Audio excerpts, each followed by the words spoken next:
বিসমিল্লাহির রহমানির রহিম। আসসালামু আলাইকুম। সুপ্রিয় দর্শক, দি রেন কুকিং কটেজে সবাইকে সাদর অভিনন্দন। আশা করি সকলে ভালো আছেন।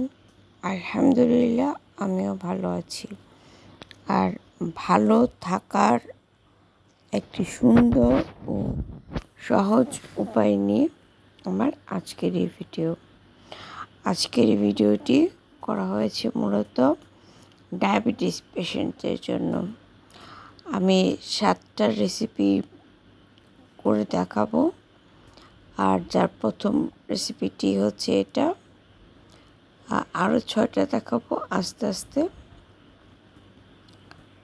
তো বলে নিই এটা কি। এটা হচ্ছে সয়াবিন বা সয়া চাং, প্যানকেক বলতে পারেন, বা পাটিসাপটা সাইজ, যাই হোক। আর এটা কিন্তু আমি একটা ডক্টরস ভিডিও থেকে, উনি যেভাবে বলেছেন আমি সেভাবে করার চেষ্টা করেছি। তো ভালো লাগলে একটা লাইক দিবেন, আর নতুন বন্ধু হয়ে থাকলে অবশ্যই চ্যানেলটি সাবস্ক্রাইব করবেন। আর কেমন হয়েছে একটা কমেন্ট করবেন। আর একটা উপকারী জিনিস করে দেখাবো, এটা তো নিজের কাছে সীমাবদ্ধ রাখা ভালো হবে। শেয়ার করে দিবেন, যত খুশি তত। ঠিক আছে? So let's start our delicious journey with the Rain Cooking Cottage. এই যে দেখুন, আমি এখানে 2 প্যাকেট মিনি সয়া চাংক নিয়েছি, যা কিনা 90% ফ্যাট ফ্রি। আর এখানে প্রত্যেকটি প্যাকেটে রয়েছে 70 গ্রাম ওজন, যার মূল্য 30 টাকা। আর বলা ভালো যে এতে প্রচুর প্রোটিন রয়েছে। আর ডাক্তারি হিসাব মতে 50 গ্রাম সয়াবিনে থাকে 25 গ্রাম, তাহলে অবশ্যই 70 গ্রামে থাকবে 35 গ্রাম। আর এটা কিন্তু ডায়াবেটিস নিয়ন্ত্রণে খুব গুরুত্বপূর্ণ ভূমিকা রাখে। বললাম না যে এটা কিন্তু একজন ডাক্তারের ভিডিও দেখে আমি এটি করেছি। কেমন? আর অবশ্যই এটা একবার হলো বাসায় ট্রাই করবেন। কেমন লাগলো কমেন্ট করতে ভুলবেন না। আর এখন এই 2 প্যাকেট সয়াবিনগুলো আমি কী করব, প্যাকেটটাকে খুলে সয়াবিনগুলোকে একটি মিক্সারে গুঁড়ো করে নেব, একদম সুপার ডাস্ট। ছাকার প্রয়োজন হবে না। আর রোজ এটাকে বানিয়ে যেতে পারবেন। আর যারা নফল রোজা রাখেন তারা এটাকে ইফতার হিসেবেও করে খেতেই পারবেন। দেখুন, আমি এটা একটা মিক্সারে নিয়ে ব্লেন্ড করে নিচ্ছি। আমার বোনের বাসায় এটা আমার বোনের মেয়ে করে দিয়েছে। ও খুব ভালোবেসে, খুব পরম মমতায় ওই কাজটি করেছে।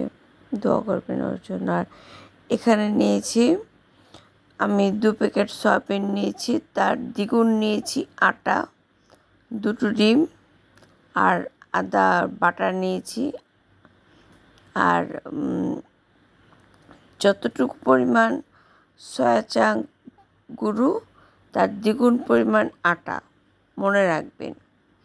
আর আটাটা মাল্টিগ্রেন বা লাল আটা যেটা বলা হয় সেটাই বেস্ট। আর ডিম কিন্তু আমি এখানে 2টো নিচ্ছি। এবার অল্প অল্প ঠান্ডা পানি দিয়ে এটাকে পাটিসাপটার ব্যাটার করি না আমরা, ওরকম একটা ব্যাটার করবেন। এই যে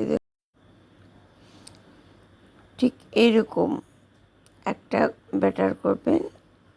আর অবশ্যই ধনেপাতা অ্যাড করবেন, কাঁচা লঙ্কা 2-1টা দিতেই পারেন। আর এরকম একটি প্যানে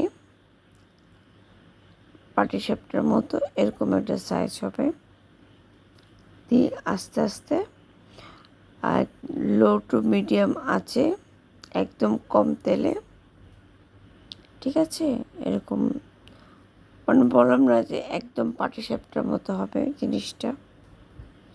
উফ, খেতে কিন্তু ভালোই হয়েছিল, আমার কাছে তো দুর্দান্ত লেগেছিল।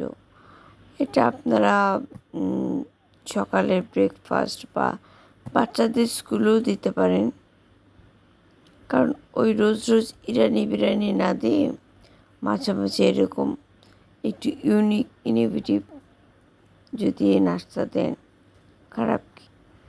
আর যারা নফল রোজা রাখেন তারা অবশ্যই এটা করে খাবেন, কেমন? আর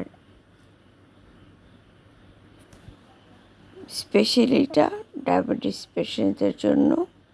আবারও বলছি, আটার অর্ধেক হবে সয়া চাংস গুঁড়ো, রেশিওটা মনে রাখবেন। আর ডিম দিলাম কত? 2টা। তো সবাই সুস্থতা কামনা করছি। Enjoy yourself, be happy and stay with piece. আজকের মতো এখানেই, সবাইকে শুভেচ্ছা, ভালো থাকুন, সুস্থ থাকুন। দেখা হবে পরবর্তীতে নতুন কোনো কিছু নিয়ে। আল্লাহ হাফেজ।